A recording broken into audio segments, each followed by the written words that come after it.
वचन की ओर बढ़ते हैं। मार्क रचित सुसमाचार 5वां अध्याय 21 से लेकर 34 तक के वचन। कुछ वचनों को पहले हम पढ़ लेते हैं और फिर वहां से मैं आपके दिल में कुछ बातों को रखने की कोशिश करूंगा। अपने पड़ोसी को एक बार फिर से देखो और बोलो, अगर ये सोएगा ना बीच में उठाऊंगा, बुरा मत मानना।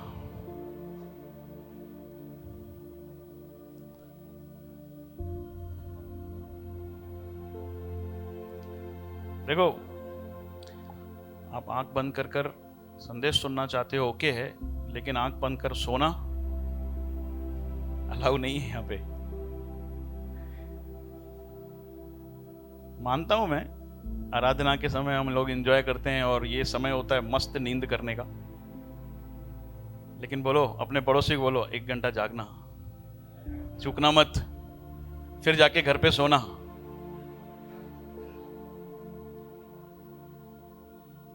बोलो उठाऊंगा, बुरा मत मानना। अच्छा, ये अनुमति कितने लोग मुझे देना चाहते हैं? भैया वहीं से उठा देना। नहीं नहीं भैया, बाजू वाला ठीक है, धीरे से उठाएगा, वहां से तो तकलीफ हो जाएगी। ठीक है, मैं नहीं उठाऊंगा, अपने बाजू वाले को बोल दो उठा देना भाई। ठीक है, ओके। वैसे हंसाना जरूरी है, वरना आप आओगे नहीं। ओके, ठीक है, वचन की ओर जाते हैं, वहां से कुछ बातों को देखेंगे। उसके चेले ने उससे कहा, ओके 21 से 34 कहां बीच में आ गए। ओके, जब यीशु फिर नाव से पार गया तो एक बड़ी भीड़ उसके पास इकट्ठी हो गई और वह झील के किनारे था। 21, और यायर नामक आराधनालय का सरदारों में से एक आया और उसे देखकर उसके पांव पर गिर गया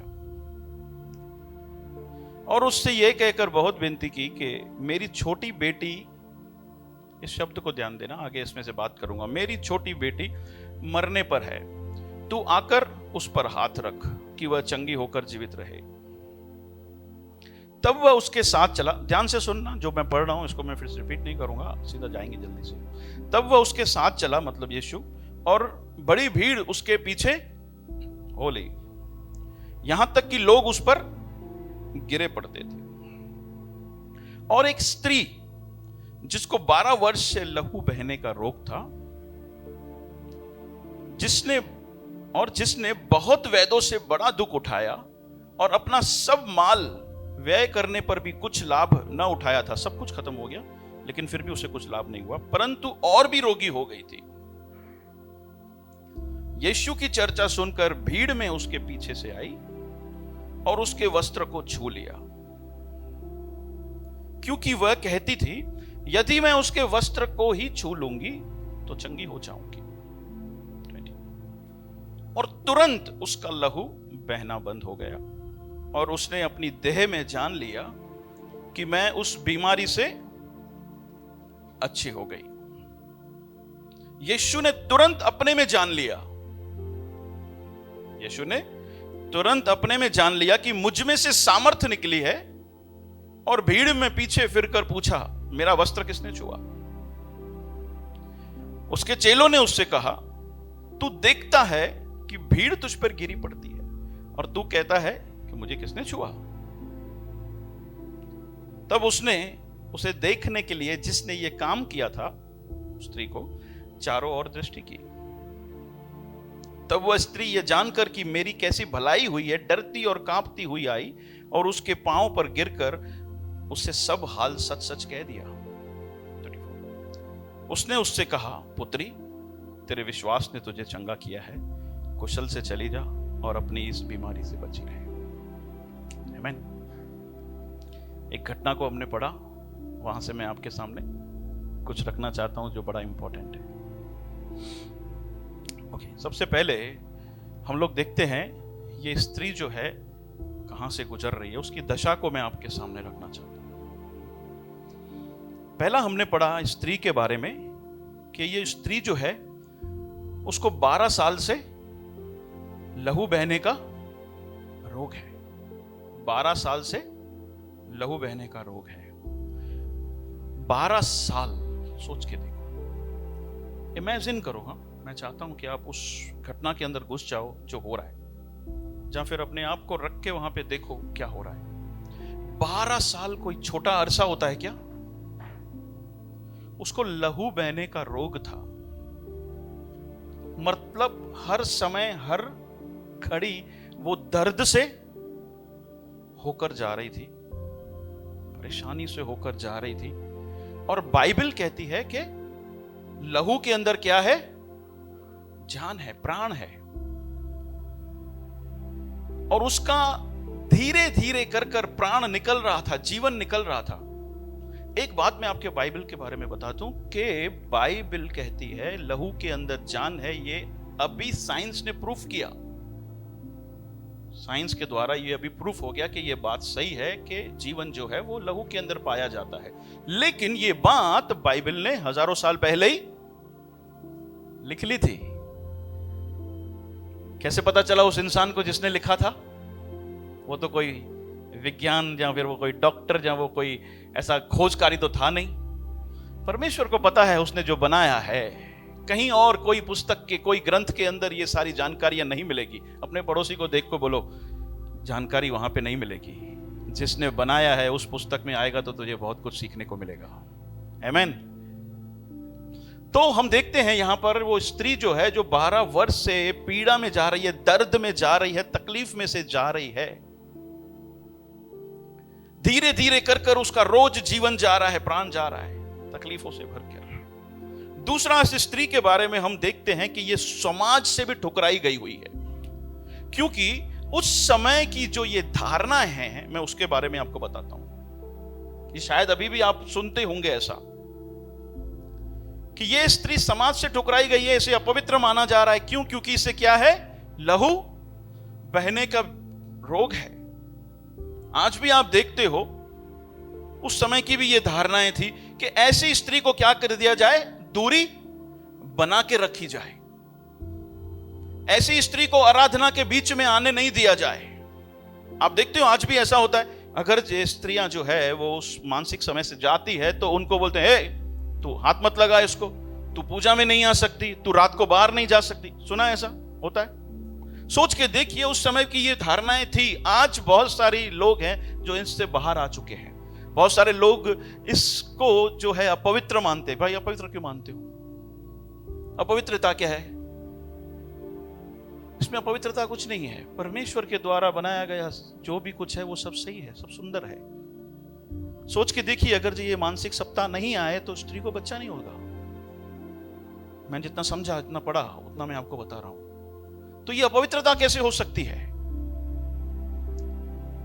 पिछड़े हुए समाजों के अंदर ये बातें थी, लेकिन आज भी वही सारी चीजें दोहराई जा रही है।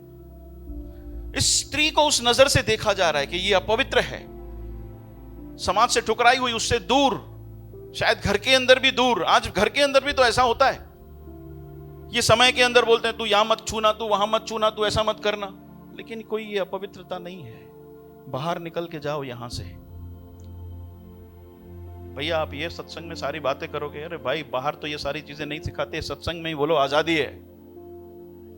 सत्संग में बोलो क्या है? सच्चे सत्संग में आजादी है, ये पवित्रता नहीं है। तो समाज से ठुकराई हुई, अपवित्र मानी हुई आराधना के बीच में उसको आने नहीं दिया जा रहा। 12 वर्ष से दर्द में जा रही है, जान जा रही है। फिर यहां पर हम देखते हैं समाज से भी दूर, रिश्तों से दूर, अपवित्रता की नजर से लोग उसे देख रहे हैं, दूरियां बना रहे हैं। तीसरा, इसके जीवन से हम देख सकते हैं कि लोगों के समझ के अंदर शायद ऐसा है कि इसने कोई घोर पाप किया होगा। क्योंकि बाइबल के अंदर हम अय्यूब के जीवन के अंदर भी देखते हैं ऐसा था। और जब यूहन्ना की 9वां पुस्तक पढ़ते हैं तो उसके अंदर भी जो एक अंधा व्यक्ति था, यीशु मसीह के चेले बोलते हैं किसने पाप किया, जो ये अंधा? तो लोगों की समझ ऐसी थी उस समय की कि भाई ये अगर जो इस तरह से जा रही है तो इसने जरूर कुछ भी कोई गहरा पाप किया इस व्यक्ति ने, इसीलिए इसके साथ ऐसा हो रहा है। लेकिन बाइबल के अंदर बहुत सारी जगह पर ऐसा है कि पाप की वजह से बीमारी नहीं है, परमेश्वर की महिमा की वजह से है। कभी हम इस बात को देखेंगे कि संसार में इतनी तकलीफें, इतनी परेशानियां क्यों है, उसके पीछे का कारण क्या है? हमेशा हम लोग जंप मार दें अगले जन्म या कर्म तसी। भाई कोई अगले जन्म पिछले जन्म का कर्म नहीं है। बाइबल एक ही जन्म के बारे में बात करती है। कोई बार बार जन्म मिलेगा ऐसा बाइबल नहीं कहती। भैया क्या बात करते हो, हमने तो यही सुन के रखा है बार बार जन्म मिलेगा। आइए बैठिए, सवाल कीजिए। हम चाहते हैं, हम तो सामने से आपको इस सारी चीजें इसीलिए बोल के देते हैं ताकि आपके दिल के अंदर सवाल उठे, ताकि पूछो, ताकि आप सत्य की ओर बढ़ो, ताकि आप जयवंत होकर परमेश्वर को पालो। आमीन। तो शायद इसको मानते होंगे कि यार ये तो कोई घोर पापिनी है, इसकी वजह से सोच के देखो कैसी घृणा की नजर से देखते होंगे उसको। होता है ना, किसी का कुछ पता चल जाए तो ला हेड़ो मानो, होता है ऐसा। चौथा, ये स्त्री के जीवन के अंदर हम देख सकते हैं कब ये आशाहीन भी है। क्या है? क्यों? क्योंकि लिखा है कि सब कुछ खर्च हो चुका, हाथ में कुछ बचा नहीं, सब कुछ करके देख दिया, ठीक होनी है, नहीं हुई, और ज्यादा बीमारी हो गई। क्या हो गई? अब इलाज करने के लिए पैसे भी नहीं है, तो अब क्या आएगा? क्या आएगा अंदर? निराशा आने वाली है, आशाहीन है, उदासी आएगी अंदर। सोच के देखिए कहां कहां से जा रही है ये स्त्री। मैं समझता हूं पांचवा शायद लिखा नहीं है, लेकिन ऐसी कंडीशन के अंदर जब 12 साल हो जाए दर्द में, और फिर समाज से भी ऐसे ताने सुनने को मिले और लोग घृणा की नजर से देखें, और फिर अब कोई उपाय भी नहीं मिले, तो एक चीज से तो होकर जाएगा ही इंसान, वो है मेंटल डिस्ट्रेस, मानसिक तकलीफ, है ना? क्या होगा? मानसिक तकलीफ से होकर जाएगा। ऐसे में एक और ख्याल आएगा। क्या ख्याल आएगा? तब सही, आज खत्म हो जाए। क्या होगा? नहीं सहन होती ये पीड़ा, ये दर्द नहीं सहन होता। सबके पास जाके देखा, कोई कुछ भी नहीं कर पा रहा, और बीमारी और तकलीफ और लोगों की गिरना और लोगों का ताने मारना, पता नहीं कहां कहां से होकर जा रही है। ऐसे में 100% उसके दिल में आया होगा कि प्रभु उठा ले, खत्म कर इस जीवन को। लेकिन अपने पड़ोसी को देखकर बोलो, लेकिन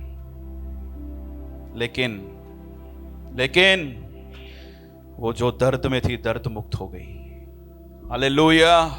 वो जो बेइलाज थी, हालेलुया, अब उसके साथ ऐसा नहीं है। वो जो समाज की ठुकराई हुई थी, घृणा की नजर से देखा जा रहा था, अब उसके साथ ऐसा नहीं होने वाला। वो जो पवित्र मानी जाती थी, घोर पापिनी मानी जाती थी, अब उसको उस नजर से नहीं देखा जाएगा। उसके बारे में सारी धारणाएं खत्म। वो जो मानसिक संतुलन से गुजर रही थी, पता नहीं डिप्रेशन से गुजर रही थी, उसको मरने के जो ख्याल आ रहे होंगे, प्रभु उठा ले, वो सारे के सारा हालात बदल गए और उसने एक नया जीवन को पा लिया। सारा पासा पलट चुका। बोलो सारा पासा, सारा पासा। ये हुआ कैसे? अपने पड़ोसी को दो, बोलो हुआ कैसे? हुआ कैसे? ये जो दर्द में थी, अब ये खुशहाल ये हुई कैसे? लोग उसको गंदी नजर से या पता नहीं क्या क्या सोचते होंगे, अब ऐसा नहीं है, ऐसा हुआ कैसे? अब उसके रिश्तेदारों से वो मिल सकती है, ये हुआ कैसे? ओके, 3 बातें मैं समझता हूं शायद स्त्री ने जो की। ध्यान से सुनना, ध्यान से सुनना। क्या हुआ? पहला, उसके बारे में लिखा है कि उसने यीशु मसीह की अपने पड़ोसी को देख के बोलो, जब यीशु मसीह की चर्चा सुनी तो उसने नजरअंदाज नहीं किया। उसने यीशु मसीह के बारे में सुना। क्या सुना होगा? अरे ये कौन है जो 4 दिन के मुर्दे को उठा देता है? ये कौन है जो कोढ़ को छूते ही कोढ़ भाग जाता है? ये कौन है जो मिट्टी से आंख बना देता है? ये कौन है जो आंधी को आज्ञा देकर शांत करता है? इसने सुना होगा यीशु ये सारे काम करता है।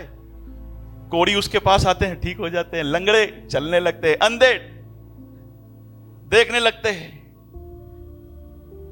लोग उसे छूते हैं। पता नहीं ऐसा लिखा है थोड़ा आगे मार्क में, जब हम थोड़ा आगे पढ़ते हैं, लोग छूते हैं तो उसे चंगे हो जाते हैं। जब उसने ये सारी चर्चाएं सुनी ना, उस चर्चा को उसने क्या किया? नजरअंदाज नहीं किया। वो समझ गई, क्या समझी? कि ये जो आंधी को शांत करने वाला है, अपनी आज्ञा देकर मिट्टी से आंख बनाने वाला परमेश्वर, कोढ़ को छूता है तो कोढ़ भाग जाता है। ये कोई साधारण गुरु, ये कोई साधारण गुरु उसने नजरअंदाज नहीं किया। जब उसने यीशु की चर्चा सुनी तो उसने बोला ये कोई साधारण गुरु नहीं हो सकता। दूसरा उसने क्या किया? बोलो, वो बैठ नहीं गई, वो आई।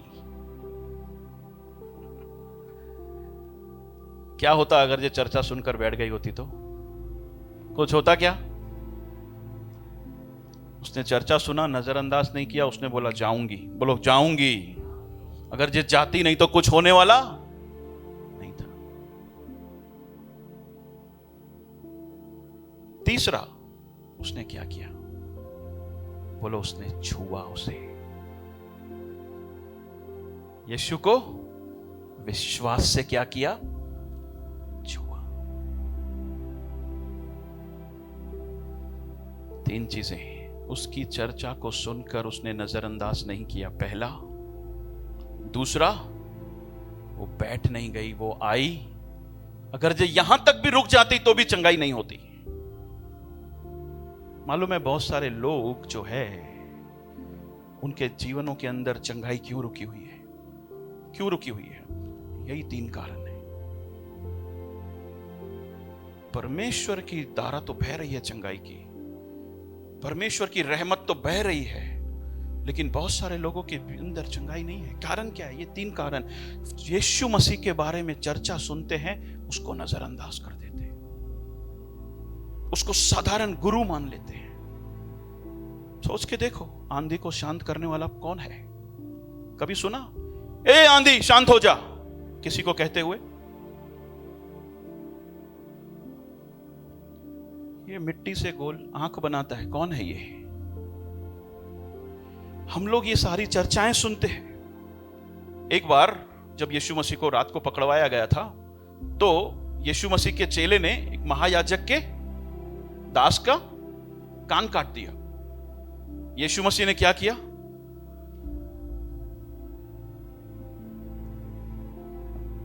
बोलो, कान जोड़ दिया। और कुछ लोग दूसरे भी थे, उड़ा दिया, फिर पता ही नहीं कहां जाके गिरा। लेकिन ऐसा नहीं है इसके अंदर। कौन है ये? कान को उठाकर फिर से जोड़ देता है कौन? बहुत सारे लोगों के जीवन के अंदर क्यों चंगाई नहीं? ये सारी चीजें चुनकर भी नजरअंदाज कर देते हैं यीशु को। कौन है ये जो कोढ़ को छूता है और कोढ़ भाग जाता है? वैसे कोढ़ की बात बताऊं मैं आपको, कोढ़ जिसके संपर्क में आएगा उसको भी लग जाएगा। मैं अगर जो कोढ़ हूं, आप मेरे संपर्क में आओगे, आपको लग जाएगा। लेकिन जब एक कोढ़ी व्यक्ति यीशु मसीह के संपर्क में आता है, बोलो कोढ़ को भागना पड़ता है। कौन है ये? हालेलुया। ये कौन है जिसने मौत को हरा दिया? लोग यीशु मसीह की चर्चा सुनते हैं, भाई एक है जिसने मौत को हरा दिया।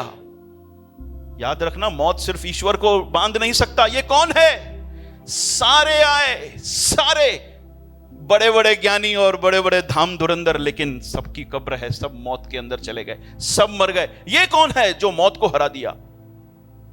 क्यों लोग आज चंगाई नहीं पाते? यीशु मसीह के बारे में ये सुनकर भी उसकी बारे में नजरअंदाज कर देते हैं, उसको साधारण गुरु या फिर किसी नाशवान मनुष्य से तुलना कर देते हैं।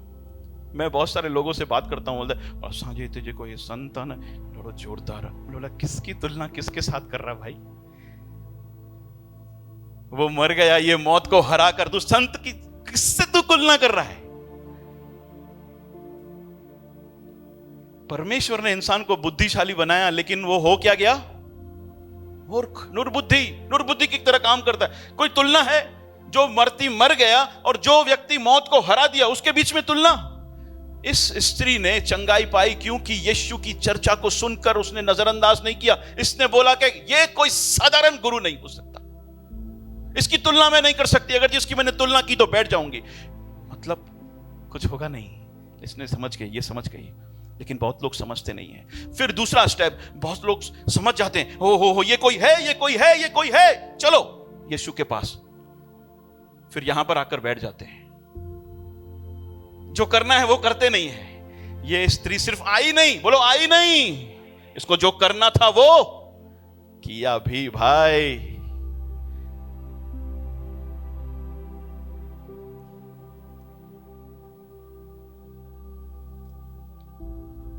सारा पासा पलट गया, सारा पासा पलट गया।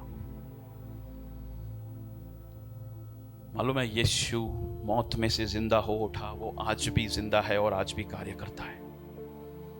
वो आज भी टूटे हुए मनों को बांधता है। वो आज भी लोगों को वहमों से, वैशनों से बाहर निकालता है। वो आज भी समाज से ठुकराए हुए लोगों को, गिरना की नजर से देखे हुए लोगों को अपनाता है। वो आज भी जो मानसिक तकलीफों से जाते हैं ना, उनको चंगा करता है। वो आज भी ना उम्मीदों को उम्मीद देता है। लेकिन फिर भी बहुत सारे लोग वंचित हैं। कारण है क्योंकि उन्होंने नजरअंदाज कर दिया, जहां आकर रुक गए।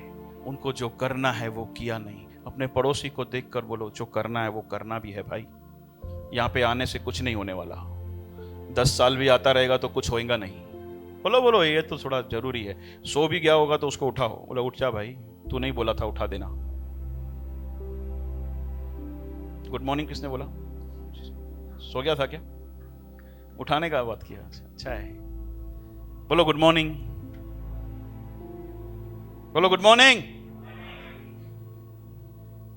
बोलो ये तो बाजू वालों को बोलो, तुझे नहीं, मैं अपने आप को बोल रहा था। तू तो जाग रहा था, मैं सोया हुआ था। आज भी यीशु काम करता है। जरूरी है उसको नजरअंदाज ना किया जाए, उसके पास आया जाए, विश्वास के साथ उसे छुआ जाए। बोलो विश्वास के साथ जो उसे छुएगा वो चंगाई पाएगा। आमीन, हालेलुया। वो मुर्दा नहीं, वो जिंदा परमेश्वर है। हालेलुया। कोई है जो चिल्ला कर गाएगा हालेलुया, हालेलुया। मेरा जिंदा परमेश्वर आज भी काम करता है। कितने लोग यहां पर गवाही देने के लिए तैयार है? कितने लोगों की गवाही यहां पर है? कितने लोगों का जीवन परमेश्वर ने बदला है? सोच बदला है। पहले गालियां निकलती, अब नहीं निकलती है। पहले गंदगी थी यहां पर, अभी गंदगी नहीं है। जो पैसों के साथ सही हो गए वो बोलेंगे हालेलुया। जो रिश्तेदार, जो रिश्ते सुधर गए वो बोलेंगे हालेलुया। किसने किया? भैया आपने। ओ हमारी क्या औकात, हमारी क्या लायकियत कि किसी हृदय को बदला जाए, वो तो परमेश्वर करता है। हालेलुया, आमेन। मैं देख रहा था इस स्त्री के जीवन के अंदर, इसने सिर्फ शारीरिक चंगाई नहीं पाई। दूसरा बात बोलने जा रहा हूं, स्त्री ने शारीरिक चंगाई नहीं पाई, लेकिन वो जो परमेश्वर के साथ का जो इंसान का टूटा हुआ रिश्ता है ना, वो भी इसने वापस पा लिया, फिर से जुड़ गई परमेश्वर के साथ, जिसको हम साल्वेशन बोलते हैं, जिसको हम उद्धार बोलते हैं। उस टूटा हुआ रिश्ता जो परमेश्वर और इंसान के बीच में टूट चुका था, जिसकी वजह से इंसान परमेश्वर से दूर हो गया था, ये फिर से उसी रिश्ते के अंदर वापस जुड़ जाती है। ठीक है, कैसे देखते हैं। लेकिन उससे पहले एक बात आपको दिखाना जरूरी है, ताकि आप लोग आज का संदेश चूको नहीं। हमने पढ़ा उस घटना के अंदर, हम देखेंगे उसने परमेश्वर के साथ वो जो टूटा हुआ रिश्ता था कैसे उसका जुड़ गया, हम देखेंगे वो। लेकिन एक बात की ओर मैं आपको लेकर जाना चाहता हूं। जब ये स्त्री आई यीशु मसीह के पास, हेलो, ध्यान यहां पे है, बोलो भैया आपके पास ध्यान है, आप ही के पास ध्यान है, मैं सुन रहा हूं। ओके, जब ये स्त्री आई यीशु मसीह के पास, पीछे से उसके वस्त्र को जब छू लिया, तो यीशु मसीह ने क्या कहा? मुझसे किसने छुआ? क्योंकि मुझ में से सामर्थ निकली है। चेले क्या बोल रहे हैं? चेले बोल रहे हैं कि प्रभु इतने सारे लोग तुझे छू रहे हैं और तू पूछ रहा है कितने छुआ? यीशु ने चेलों को कोई जवाब नहीं दिया। वो ढूंढ रहा था किसने छुआ, किसने दिया। चेले ना देख पाए ना समझ पाए। वो चेले थे, लेकिन जो वो सृजनहार था उसको सब पता चल गया। जिसने बनाया था उसको सब पता चल गया। वो सृजनहार है। वो मैं आपको कैसे बताता हूं, सुनो। यीशु मसीह ने कहा मेरे में से क्या निकली है? सामर्थ। जिससे वो क्या हुई? मेरे में से क्या निकली है? जिससे वो क्या हुई?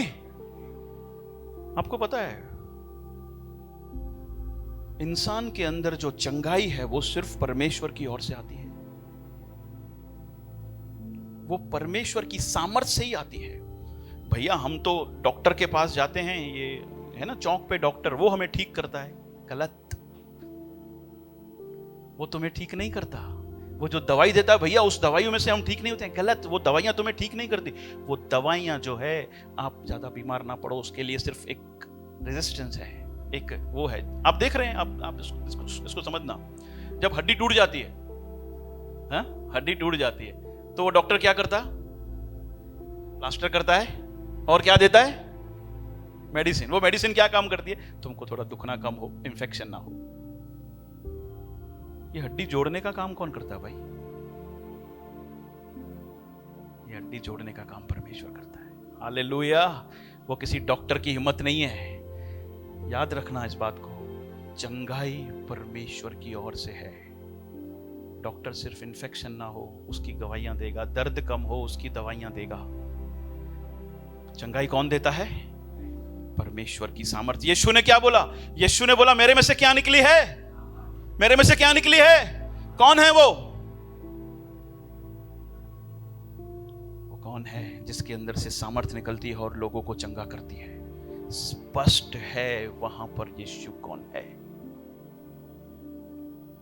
ठीक है, अब आगे आते हैं। जैसे मैंने कहा कि इस स्त्री ने अपने पड़ोसी को बोलो गुड मॉर्निंग। कोई और तरीका है क्या जगाने का? लेकर आना अगली बार। अपने पड़ोसी को यार माफ करना, बार बार उठाना पड़ता है। तूने अनुमति दिया है वरना नहीं उठाता यार।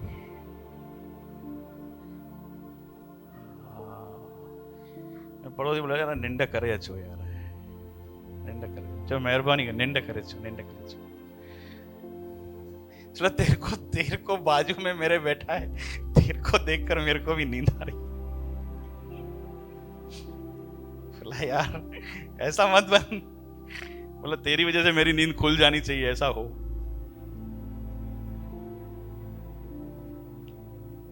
मैं नहीं चाहता अब चूको, इसके लिए बार बार आज ये कर रहा हूं। इस स्त्री ने सिर्फ शरीर के अंदर चंगाई नहीं पाई, इसने परमेश्वर के साथ वो जो टूटा हुआ रिश्ता था वो भी पा लिया। कैसे? कैसे? यीशु ने इस स्त्री को क्या कहा? क्या कहा? पुत्री। क्या कहा? पुत्री। ओके। जहां जो शब्द है ना पुत्री, वो बाइबल के अंदर बहुत सारी जगहों पर इस्तेमाल किया गया है। ये जो शब्द है पुत्री, बाइबल के अंदर बहुत सारी जगहों पर इस्तेमाल किया गया है। कहां इस्तेमाल किया है? ये सगे बाप बेटियों के बीच में इस्तेमाल किया गया है। कहां पे? सगे बाप बेटियों के बीच में। मैंने थोड़ी देर पहले आपको बताया था, एक सरदार यीशु मसीह के पास आया और उसने कहा मेरी बेटी मरने पर है। जब हम लोग इसको मूल भाषा में पढ़ते हैं, इब्रानी भाषा में, तो वहां पर जो शब्द इस्तेमाल किया गया है वो है टुगेदर। क्या है? टुगेदर। डॉटर, बेटी, कौन सा शब्द इस्तेमाल किया गया? टुगेदर। क्योंकि ये जो बेटी है सरदार की कौन है? सगी बेटी है। सगी बेटी के लिए बाइबल इब्रानी भाषा में क्या इस्तेमाल करते थे शब्द को? टुगेदर। फिर हम जब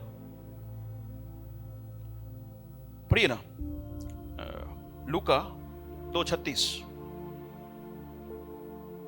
इसको समझना जरूरी है। और अशेर के गोत्र में से हन्ना नाम फनुएल की बेटी, कौन है? फनुएल की बेटी एक भविष्य वक्तिन थी। यहां पर भी जो शब्द है बेटी, जो फनुएल की सगी बेटी है, वहां पर उसके लिए क्या शब्द इस्तेमाल किया गया है? टुगेदर। उसके बाद दूसरा कुरिन्थी की पुस्तक 6:18,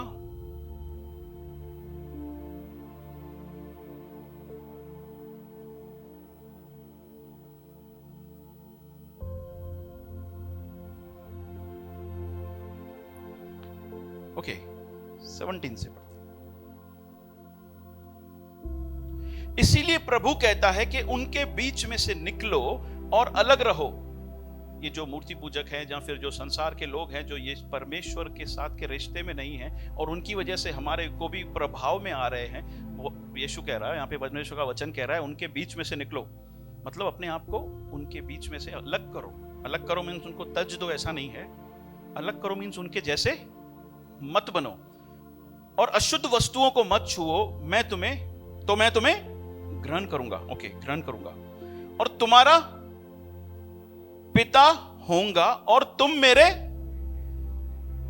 मेरे बेटे और बेटियां। यहां पर भी परमेश्वर क्या बोल रहा है? तुम मेरे क्या होंगे? यहां पर भी जब हम मूल भाषा में जाते हैं तो कौन सा शब्द इस्तेमाल किया गया है? टुगेदर्स। क्या बोल रहा है?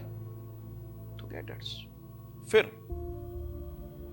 प्रेरितों का काम 21वां अध्याय 8 और 9।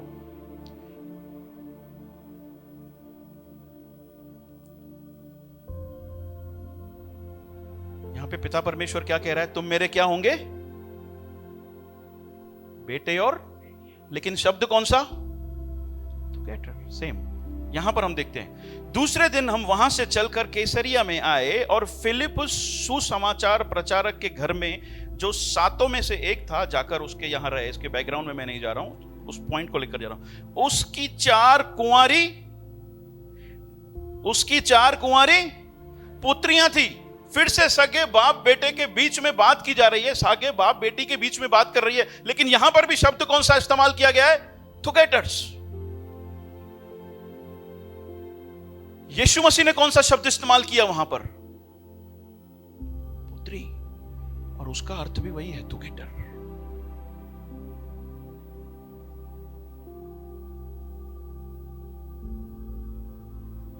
सवाल है कि ये यीशु मसीह की सगी बेटी थी क्या? सगी बेटी थी। सगी बेटी के लिए ये शब्द इस्तेमाल किया जा रहा है, टुगेदर्स। क्या कहना चाहता था यीशु यहां पर? कि हे मेरी बेटी, अब तेरा और मेरा रिश्ता कैसा हो गया है, इस बात को समझ ले। हालेलुया। जब यूहन्ना की पुस्तक हम 1 और 12 पढ़ते हैं तो वहां पे इस तरह से लिखा है कि जो यीशु मसीह के नाम पर विश्वास करते हैं वो उसके क्या होंगे? बेटे और बेटियां कहलाएंगे परमेश्वर के। इस स्त्री ने क्या किया? बाइबल क्या कहती है? वो परमेश्वर से जो हमारा रिश्ता जो टूट चुका था, वो वापस कैसे जुड़ सकता है? ये वापस कैसे जुड़ सकता है? बाइबल कहती है उसके लिए क्या करना है? उसके लिए तुम्हें यह विश्वास करना है कि यीशु मसीह कौन है? परमेश्वर है। और जब तुम ये विश्वास करते हो कि यीशु मसीह परमेश्वर है और उसके बताए हुए रास्ते पे अपने आप को चलाने के लिए तैयार करते हो, तो बाइबल कहती है यूहन्ना 1:12 में, वो तुम्हें क्या करता है? संतान होने का अधिकार देता है। मैंने आपको बताया कि यहां पर वो जो टूटा हुआ रिश्ता था परमेश्वर के साथ का, उसका फिर से जुड़ गया, वो बेटी बन गई परमेश्वर की। ये कैसे हुआ? बाइबल कहती है तू अगर ये विश्वास करता है तो वो तुझे संतान होने का अधिकार देता है। इस स्त्री ने क्या किया? इस स्त्री ने विश्वास किया। क्या विश्वास किया? ये कोई साधारण गुरु नहीं है। हालेलुया। ये बैठ नहीं गई, इसको जो करना था वही किया। जब उसने वो किया, मेरे प्यारो, वो रिश्ता जो है परमेश्वर और इसका जुड़ गया। ये रिश्ता जो है परमेश्वर और उसका जुड़ गया।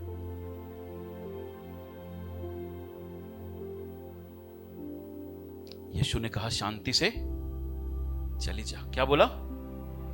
यहां पर जो शांति से चली जा है उसका अर्थ ये है,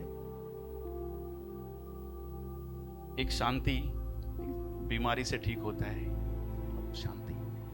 यहां पर जो शांति का अर्थ है, मैं पढ़ रहा था, बहुत सारे विज्ञानों, जो बाइबल के जो स्कॉलर्स हैं वो ऐसा मानते हैं, यहाँ पर जो शांति का जो अर्थ है वो ये है, जब इंसान का रिश्ता परमेश्वर से फिर से जुड़ जाता है। यीशु कह रहा है कुशल से चली जा, शांति से चली जा, क्योंकि वो शांति जो मैं तुम्हें देने आया हूं वो अब तेरे दिल के अंदर है। हालेलुया। लेकिन ये सारा जो है, इसको चंगाई मिला, वो किस कारण से मिला?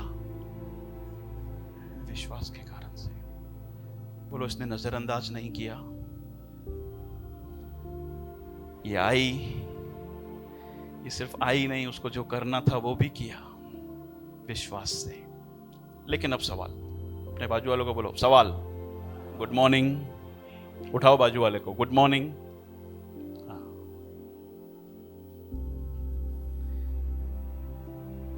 नींद आ रहा है? और थोड़ा नींद आ रहा है? नींद आ रहा है ना?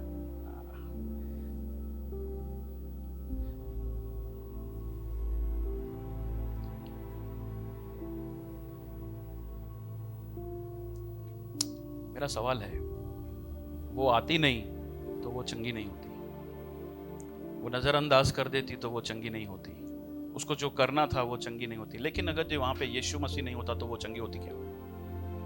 हेलो, वहां पे यीशु मसीह होता तो चंगी होती? वो सब कुछ करके उसने देख लिया था, लेकिन क्योंकि वहां पर यीशु मसीह नहीं होता तो भी क्या कुछ होता? कुछ नहीं होता। अपने पड़ोसी को बोलो, यीशु मसीह नहीं होता तो कुछ नहीं होता। बोलो, यीशु मसीह नहीं होता तो कुछ भी।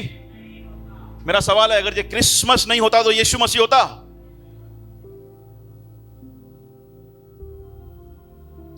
मेरे पड़ोसी को दे, बोलो जो क्रिसमस है वो सांता क्लॉज का बर्थडे नहीं है।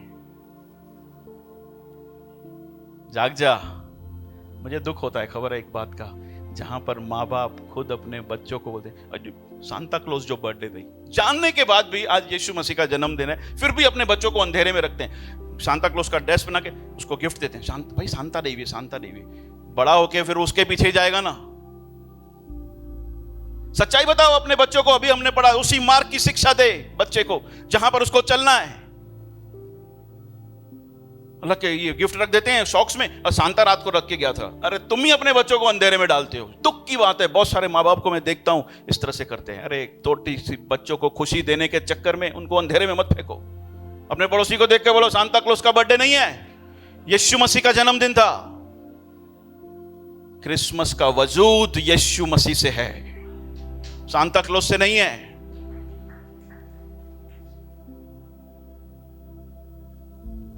यीशु नहीं तो काय का क्रिसमस? मैं ऐसा कह सकता हूं, हम लोग ऐसा कह सकते हैं, क्योंकि इस स्त्री ने यीशु मसीह के पास जाकर उसको अपने जीवन में लेकर आई। इसका मतलब हम ये भी कह सकते हैं कि उसने बोला, मेरे जीवन में प्रभु क्रिसमस की जरूरत है। क्या है? मतलब तेरी जरूरत है, क्योंकि क्रिसमस और यीशु अलग अलग। बोलो, क्रिसमस और यीशु अलग अलग नहीं है भाई। वो दुनिया की नजर में है क्रिसु और क्रिसमस अलग अलग। नहीं भाई नहीं, यीशु क्रिसमस एक है, इक्वल। ये जब गई ना तो इसने बोला, मुझे क्रिसमस की जरूरत है, मुझे यीशु की जरूरत है। हालेलुया। आगे क्या हुआ? बोलो, आगे क्या हुआ? पिक्चर खत्म नहीं हुई, आगे क्या हुआ?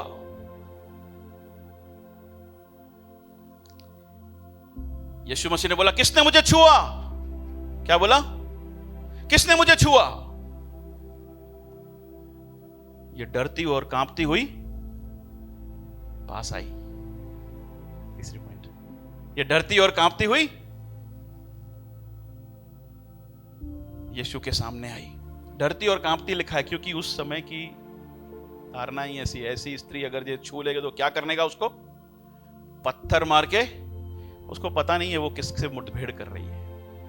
बोलो यीशु है ना, संसार के समान नहीं है। संसार के गुरु मारेंगे टक लात, बोलेगा आजा मेरी बेटी।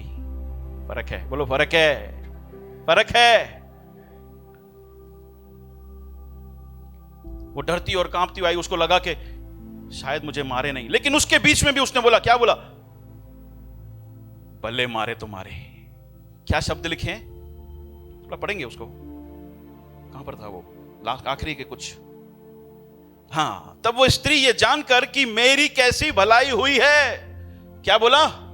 अपने दिल के अंदर बोला, हाँ मुझे मारेंगे, भले मारने दो, बोलो भले मारने दो। लेकिन इसने बोला मेरे साथ जो भलाई हुई है, मेरे जीवन में जो ये क्रिसमस हुआ है, मेरे अंदर जो ये चंगाई हुई है, मैं उसको कैसे जाकर उसकी महिमा का रूप ना बनाऊं। तब वह स्त्री ये जानकर कि मेरी कैसी भलाई हुई है, वो डरती हुई और कांपती हुई उसके पांव पर गिर कर आकर सारा हाल बता दिया। मेरे प्यारो, जिसके जीवन में क्रिसमस हो गया, जिसके जीवन में यीशु ने चंगाई उंडेल दी, जिसके जीवन में परमेश्वर का रिश्ता जो टूट चुका था वो क्रिसमस होने से जुड़ चुका है, वो बैठ नहीं सकता। हालेलुया, वो बैठ नहीं सकता। ये सोच रही है मेरी इतनी भलाई हुई, मैं कैसे चुप कर कर बैठ जाऊं। जिनके जीवन में क्रिसमस हो जाता है ना, उनके जीवन में ऐसा ही होता है, उनका जीवन अलग हो जाता है। उनका जीवन अलग, वो डर से बाहर निकल जाते हैं। जैसे ये स्त्री, इसके जीवन में क्या हो गया? बोलो क्रिसमस हो गया इसके जीवन में, मतलब यीशु मसीह उसके जीवन में आ गया। वो चंगी तो हो गई शरीर में, वो जो रिश्ता टूट चुका था वो भी जुड़ गया। अब ये बोल रही है इतनी बड़ी दया हुई है, मैं कैसे मेरे तक रखूंगी? नहीं भाई नहीं, ये तो महिमा का कारण है, मैं तो जाऊंगी। डर से बाहर। आज भी जिनके जीवन में क्रिसमस हो जाता है वो क्या हो जाते हैं? बोलो डर से बाहर चले जाते हैं, वहमों से। उनके बाद फिर ये उल्टी चप्पल पड़ी हो या सीधी चप्पल पड़ी हो, उनको कोई फर्क नहीं पड़ता। बोलो कोई फर्क नहीं पड़ता। फिर वहमों में तभी फंसे हो क्योंकि अब तक क्रिसमस नहीं हुआ है तेरे जीवन में। अपने पड़ोसी को बोलो क्रिसमस होने दे, वहमों से बाहर। हालेलुया। जिनके जीवन में क्रिसमस हो जाता है वो वैशनों से बाहर। फिर ये जो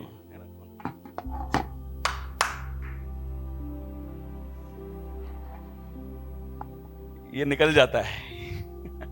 जिसके जीवन में क्रिसमस हो गया वो बोलता है यार कैसे ये जबान पर तमाक रखूं जहां से मैं परमेश्वर का नाम लेता हूं। उनके जीवन से ये गंदगी बाहर, वहम बाहर, डर बाहर, बोलो जलन बाहर। हाँ, ये मेरी बहन है, मेरी बेटी है, ये मेरी बहन है, मेरा भाई है, इससे क्या जलूं। तकलीफ की बात यह है क्रिश्चियनिटी में बहुत सारे लोगों को लगता है कि उनके जीवन में क्रिसमस हो गया, लेकिन हुआ नहीं है। हो जाता तो क्या होता है?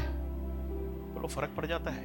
ये चंगी हो गई, इसका रिश्ता जुड़ गया। अगर ये हो जाता है तो फर्क पड़ जाता है। मेरे प्यारो, इस बात को ध्यान रखना। अगर जो मेरा भाई मेरी बहन प्रभु में बढ़ रही है तो मुझे खुशी होगी। ये क्रिसमस हो गया सच्ची निशानी है। तूने उस टूटे हुए रिश्ते को फिर से पा लिया है, उसकी ये निशानी है। पैर बाहर चला जाता है, मुंह पे गालियां नहीं, आशीष के शब्द होते हैं। व्यभिचार नहीं, मूर्ति पूजा नहीं, सब बाहर, क्योंकि क्रिसमस हो गया। वो बोलते हैं यार इतनी बड़ा दया मुझ पे हुई है, मैं तो नर्क के लायक था, लेकिन परमेश्वर से रिश्ता जुड़ गया। क्यों? क्योंकि क्रिसमस हुआ, यीशु मसीह की वजह से। क्रिसमस मतलब क्या? क्रिसमस का मतलब क्या? वो सर्जनहार मनुष्य बनकर आया। वो सर्जनहार मनुष्य बनकर आया ताकि हमको फिर से उस रिश्ते में जोड़ सके। ये स्त्री का रिश्ता इसीलिए जुड़ा क्योंकि उसने उस पर विश्वास किया। सब बाहर, सब बाहर। उनकी सोच में फर्क आ जाता है, उनके ड्रीम्स बदल जाते हैं, उनकी बोली में फर्क आ जाता है, उनकी आराधना बदल जाती है, अपवित्रता से उनको नफरत होने लगती है। मैं पिछले दिनों में एक किसी पंथ के बारे में पढ़ रहा था। उनकी अपवित्रता की डेफिनेशन क्या है खबर है? उनकी अपवित्रता की डेफिनेशन इन मैरिज के अंदर में पढ़ा तो वो बोलते हैं कि मैरिज के बाद भी अगर जो पति और पत्नी मिलते हैं तो वो अपवित्र है, मिलना नहीं चाहिए। क्या बोलते हैं? अगर जो पति और पत्नी भी मिलते हैं तो वो अपवित्रता है, उनको भाई बहन की तरह रहना चाहिए। क्या है? जैसे भाई और बहन रहते हैं वैसा रिश्ता शादी के बाद भी उनके बीच का होना चाहिए। ये था एक बहुत बड़े पंथ का सोच पवित्रता और अपवित्रता के बारे में। मैंने सोचा यार क्या सिखा रहे हो, क्या सोच के बैठे हो, तुम्हारा रिश्ता परमेश्वर के साथ है कि नहीं है? अपवित्रता का मतलब क्या है? कि तू शादी से बाहर, शादी से पहले कुछ भी उल्टा सीधा नहीं करेगा, लेकिन जो तुझे दी गई है उसके साथ तेरा संबंध है। परमेश्वर ने वो सारी चीजें इंसान के अंदर डाली है, उसने कुछ भी गलत नहीं डाला है। याद रखना, डिजायर, जो भी इच्छाएं हैं परमेश्वर ने हमारे अंदर डाली है, वो जब दायरे के बाहर जाती है वो अपवित्रता है, वो गलत है। लेकिन जिसके दिल के अंदर क्रिसमस हो जाता है ना, वो बोलो, अपने पड़ोसी को बोलो, वो बाहर नहीं जाता, पहले नहीं, परमेश्वर के सही समय का इंतजार करता है। हालेलुया, ये क्रिसमस होने की निशानी है।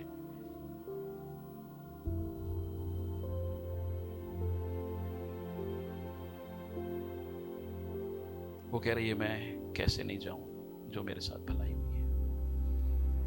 ओके, खत्म करते हैं। यीशु मसीह के आखिरी शब्द क्या थे? यीशु मसीह के आखिरी शब्द क्या थे? क्रूस की बात नहीं कर रहा, इसी अंदर। ओके, मैं इसी भाग को दो और वर्जन से आपको पढ़ के बताता हूं। इसका मतलब बदल नहीं गया, इसका मतलब यही है, लेकिन कुछ शब्द अच्छे उन्होंने इस्तेमाल किए हैं। कोई एनएलटी बाइबल, एनएलटी का बाइबल है? हाँ अमित, एनएलटी के बाइबल में आखिरी शब्द यीशु मसीह के क्या हैं? थोड़ा पढ़ेंगे।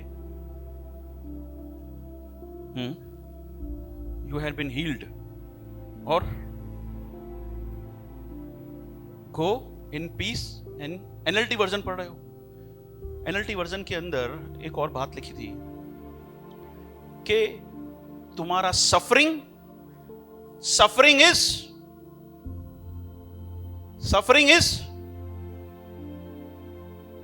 तेरी पीड़ा, बोला चंगी हो जा। चंगी तो ये पहले ही हो गई थी ना, चंगी तो ये तो प्रभु बोलता क्यों है चंगी हो जा? ये जो चंगी होने की बात है वो ये है कि तेरा रिश्ता वो जो टूट गया है ना, वो चंगा हो गया। क्या बोलता है? Go in peace, your suffering is over. एक और वर्जन है, वहां पे इस तरह से लिखा है कि मैं तुझे प्रॉमिस करता हूं कि तू इस तरह से बीमारी फिर तुझे कभी हावी नहीं होगी तेरे ऊपर। क्या कहना चाहता हूं सुनिए, क्योंकि ये बात सिर्फ शारीरिक तरीके से नहीं देखी जा रही है, यहां पर बात देखी जा रही है जब यीशु मसीह जो उस पर विश्वास करते हैं एक दिन उनको कहेगा, क्या कहेगा? योर सफरिंग इज ओवर, तेरी सारी पीड़ाएं खत्म। हालेलुया। अब के बार तू कभी इस तरह से बीमार नहीं पड़ेगा जैसे तू अब पड़ा है। इसका मतलब क्या? ये दर्द, ये पीड़ाएं, ये सारी तकलीफें जो है वो यहां पर एक दिन आएगा, राजा के साथ होगा, वहां पे तेरी सारी सफरिंग खत्म। हालेलुया। क्योंकि तेरे जीवन में क्या हो गया? क्रिसमस हो चुका है, इसीलिए तेरी सारी पीड़ाएं, ये रेवलेशन की पुस्तक में हम पढ़ते हैं, यहां पर बाइबल कहता है कि वो परमेश्वर कहेगा इस समय तू जरूर दर्द में है, लेकिन एक समय आएगा तेरे आंसुओं को मैं पोंछ डालूंगा। कोई पीड़ा, कोई दर्द, कोई तकलीफ तेरे नहीं रहेगी तेरे पास। यही शब्द जब रिश्ता जुड़ गया ना, इस बेटी को परमेश्वर ने कहा, यीशु ने कहा, और यही शब्द परमेश्वर हमसे भी कहेगा, क्योंकि हमने यीशु मसीह पे विश्वास किया है कि वो सर्जनहारा है, उसके द्वारा हमारे पाप क्षमा हुए, हम उसके द्वारा स्वर्ग में पहुंचाए जाएंगे। प्रभु बोलता है एक दिन आएगा, मैं कहूंगा सफरिंग इज ओवर, तुम्हारी सारी पीड़ाएं खत्म। Hallelujah, hallelujah. लेकिन ये किसके लिए है? लेकिन ये किसके लिए है? बोलो, उनके लिए जिनके जीवन में क्रिसमस हो चुका है, उनके लिए जिनके जीवन में, पड़ोसी को देखकर आखिरी शब्द बोलो, तुझे क्रिसमस की जरूरत है, तुझे क्रिसमस की जरूरत है, तुझे यीशु की जरूरत है। हम सबको यीशु की जरूरत है। यीशु नहीं तो कोई उम्मीद नहीं, क्रिसमस नहीं तो कोई उम्मीद नहीं। आमीन। सब कुछ बदल दिया उस क्रिसमस ने आके, सब कुछ बदल दिया उस क्रिसमस ने आके, सब कुछ बदल दिया। वो जो ना उम्मीद थे उन्होंने उम्मीद पाई, वो जो ठुकराए हुए थे उन्होंने अपनापन पाया। कोई है जो कहना चाहता है धन्यवाद खुदा, यहां पे शांति देने के लिए और एक शांति का वायदा करने के लिए। प्रभु होने देना, जिस तरह से उस स्त्री ने नजरअंदाज नहीं किया, मैं भी नजरअंदाज ना करूं। जिस तरह से वो स्त्री बैठ नहीं गई प्रभु, वो मैं भी बैठा ना रहूं। और प्रभु तेरी बातों को मैं अपने जीवन का मार्गदर्शन समझूं, जो मुझे करना है उसे करूं, बोलूं नहीं, बोलूं नहीं। क्रिसमस तो हो चुका है मेरे प्यारों, क्रिसमस हो चुका है। यीशु वहां पे था ही, यीशु वहां पे था ही। जरूरत थी तो उस स्त्री को आगे बढ़ने की। आज भी क्रिसमस तो है ही, यीशु तो है ही, उसकी चंगाई अवेलेबल है ही। वो आज भी उनको बेटी और बेटी बनाता है, बेटा बनाता है, वो तो है ही। लेकिन जरूरत है हमें पुकारने की कि प्रभु मुझे जरूरत है, जरूरत है, मुझे जरूरत है तेरे क्रिसमस की। प्रभु मैं आऊंगा तेरे पास। हालेलुया। वो तो बाएं पसारे हुए हैं हमेशा से।